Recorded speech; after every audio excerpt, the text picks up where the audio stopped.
नमस्कार दोस्तों, वॉक पे चर्चा में आप सबका स्वागत। हिमाचल, गुजरात, एमसीडी 3 इलेक्शंस के चुनाव आए। जहां बहुत ज़्यादा एंटी इनकम्बेंसी थी दिल्ली, वहां पे भाजपा ने आम आदमी पार्टी को बहुत टफ फाइट दी।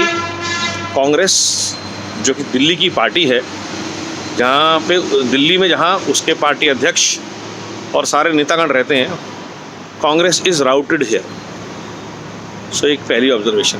हिमाचल जहां भाजपा की सरकार थी, लोगों ने भाजपा को नकारा लेकिन काफ़ी समर्थन दिया। इससे दो बातें साबित होती हैं कि लोग सरकार के खिलाफ ज़रूर हैं, क्योंकि सरकार ने लोकल लेवल पे काम नहीं किया, एमएलए या जो भी है, लेकिन मोदी जी के प्रति जो उनका प्रेम है, जो विश्वास है कि यार मोदी तो काम कर ही रहा है ना, ये लोग थोड़े नालायक हैं, वो विश्वास बना हुआ है।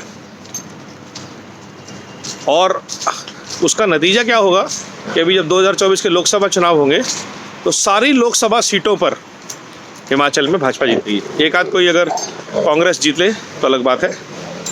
आम आदमी पार्टी की जिस तरह से हिमाचल में जमानत जब्त हुई है, गुजरात में 130 से ज़्यादा सीटों पर जमानत जब्त हुई है, वो एक बहुत ज़बरदस्त तमाचा है केजरीवाल की रेवड़ी राजनीति पे। जिस आदमी ने लोगों को सिर्फ फ्री देने का लिए अपनी राजनीति शुरू करी, ऐसा लगता है, जिसको हम कम्युनिस्ट वे या सोशलिज्म वाली राजनीति बोलते हैं, उसको लोगों ने पूरी तरह नकार दिया, क्योंकि लोगों ने दिल्ली का हाल देख लिया। एक आम इंसान को भी पता है, ये बात समझ में आती है कि फ्री का जो मॉडल है उससे सिर्फ बर्बादी होती है। एक गरीब देश सब कुछ सबको फ्री नहीं दे सकता। हाँ, जिसको ज़रूरत है उस तक तो हम पहुँचा सकते हैं, और ये भारत है। यहाँ पे जिसको एक बार फ्री का चस्का लग गया तो लोगों को धन्यवाद है, वोटर्स को धन्यवाद है कि लोगों ने इस लालच को त्यागा। पंजाब में फ्री का राजनीति जो शुरू हुई थी, 300 यूनिट बिजली फ्री, उसका नतीजा ये है कि पंजाब विद्युत बोर्ड जो है वो नुकसान में जाना शुरू हो गया है ऑलरेडी। दिल्ली जो है, दिल्ली का जल बोर्ड हो, दिल्ली का विद्युत बोर्ड हो, एमसीडी हो, दिल्ली चलती है चैरिटी पे। दिल्ली का अपना कोई खास रेवेन्यू या इंडस्ट्री या कोई सिस्टम तो है नहीं, ट्रेडिंग और सब्सिडीज़। तो दिल्ली के लिए केंद्र सरकार से बजट आता है, राज्य सरकार से बजट आता है, एमसीडी के अपने रेवेन्यू सोर्सेज होते हैं जो कि ना के बराबर हैं, और उससे दिल्ली में जितना मर्जी पैसा आ जाए कोई प्रॉब्लम नहीं है। आज की डेट में अगर आप पूछें दिल्ली में क्या है, कंपनी के ऑफिसेज हैं?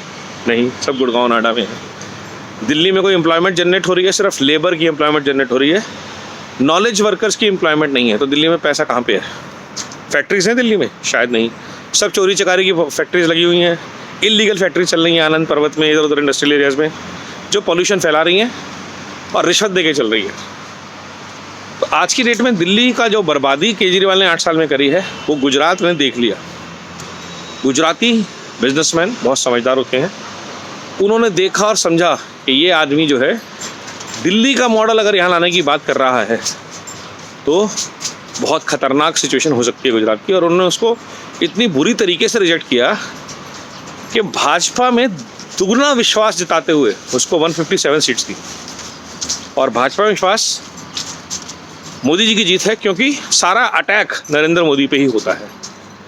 तो अगर जनता, गुजरात की जनता ने जब 2014 से पहले मोदी जी पे विश्वास जताया था, तो भारत ने भाजपा की सरकार बनाई थी। 2019 में ये रिपीट हुआ, और ये 2024 के होने वाले इलेक्शंस का आगाज़ है कि भारत मोदी जी के साथ है, दिल्ली मोदी जी के साथ है। क्योंकि in spite of anti incumbency BJP ने, जहाँ पे बोला जा रहा था बीजेपी का सुपड़ा साफ हो जाएगा, 50 सीटें नहीं मिलेंगी, और मैं खुद मानता हूँ कि भाजपा के काउंसलर्स ने ज़्यादा काम नहीं किया ग्राउंड पे, और ये भाजपा के लोगों के लिए वार्निंग बेल्स है। लेकिन मोदी जी पे विश्वास जो है देश का, that is leading from the front. और एक दो लोग भी उनसे इंस्पायर होकर अच्छा काम करना शुरू करते हैं, जैसा कि दिल्ली में गौतम गंभीर कर रहे हैं, साइलेंटली काम कर रहे हैं, अच्छा काम कर रहे हैं, ईमानदारी से काम कर रहे हैं, तरीके से काम कर रहे हैं। और उसका नतीजा ये है कि उन्होंने मनीष सिसोदिया की बेल्ट में घर में घुस के मारा है। सारी सड़कें साफ कर दी हैं मनीष सिसोदिया के अकेले गौतम गंभीर ने पूरी दिल्ली सरकार के खिलाफ। तो ये जो ट्रेंड निकल के आया है, ये बहुत ही गजब है। भाजपा के प्रति लोगों का विश्वास अगेंस्ट ऑल ऑड्स के छोटी मोटी चीज़ें चलती रहती हैं, एक्सीडेंट्स हैं होते रहते हैं। आप उसके लिए जो बड़ी चीज़ें हैं उनको नहीं छोड़ सकते। अगर 10,000 किलोमीटर के हाईवे बन रहे हैं, बड़े बड़े डैम्स बन रहे हैं,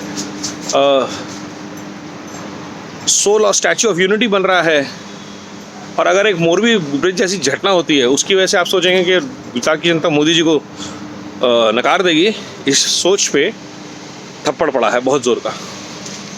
और केजरीवाल जैसा आदमी की राजनीति में कितना झूठ है मैं लिख के दे रहा हूँ, केजरीवाल की गारंटी है, हमारे सर्वेओं से ये पता चल रहा है, उसको भी लोगों ने बुरी तरह नकार दिया है। तो आज के बाद जब केजरीवाल यूपी में या राजस्थान में या एमपी में या छत्तीसगढ़ में, जहाँ कई चुनाव लड़ने वाले हैं नहीं वैसे, जाके ये बात बोलेंगे कि मेरी गारंटी है, मैं लिख के दे रहा हूँ, तो समझ जाइए कि ये बुरी तरह हार रहे हैं, इनकी ज़मानत जब्त हो रही है। तो आम आदमी पार्टी को भाजपा ने दिल्ली तक इस से सीमित कर दिया। जितना पैसा दिल्ली और पंजाब से उगाहा जा सकता था, पंजाब का सारा पैसा एड्स में लगाया गुजरात में, दिल्ली के शराब के ठेकों का पैसा लगाया गुजरात में। तो 5 से 10 हज़ार करोड़ रुपया केजरीवाल जी ने गुजरात के चुनाव में फूंक दिया। और उसका नतीजा ये है कि आज आपके कॉफर्स खाली हैं, और कल परसों के अंदर ही केजरीवाल जी की मैं उम्मीद करता हूँ चंदे की अपील आने वाली है अब कि हमारे तो पास खाली नहीं है जी, पैसे नहीं है। और लोगों को पता है आपने क्या किया है, टैक्स पेयर का पैसा, सरकार का पैसा आपने पार्टी में डाला, और पार्टी का पैसा आपने बर्बाद किया जो कि हमारा पैसा था। ये लोगों को समझ में आ गया है। तो ये 3-4 बहुत अच्छी अचीवमेंट्स निकली हैं इस चुनाव से, जिसको कि हम समुद्र मंथन कह सकते हैं। शुरू हुआ है 2024 का समुद्र मंथन, और उसमें से ये जहर के साथ साथ बाकी चीज़ें निकलनी शुरू हो गई, छोटी छोटी चीज़ें। अमृत कलश फूटेगा अमृत काल में 2024 में, जिसमें असुरों का होगा भयंकर हार, क्योंकि 2024 में 400 पार फिर एक बार मोदी सरकार। जय घोष, जय हिंद, धन्यवाद।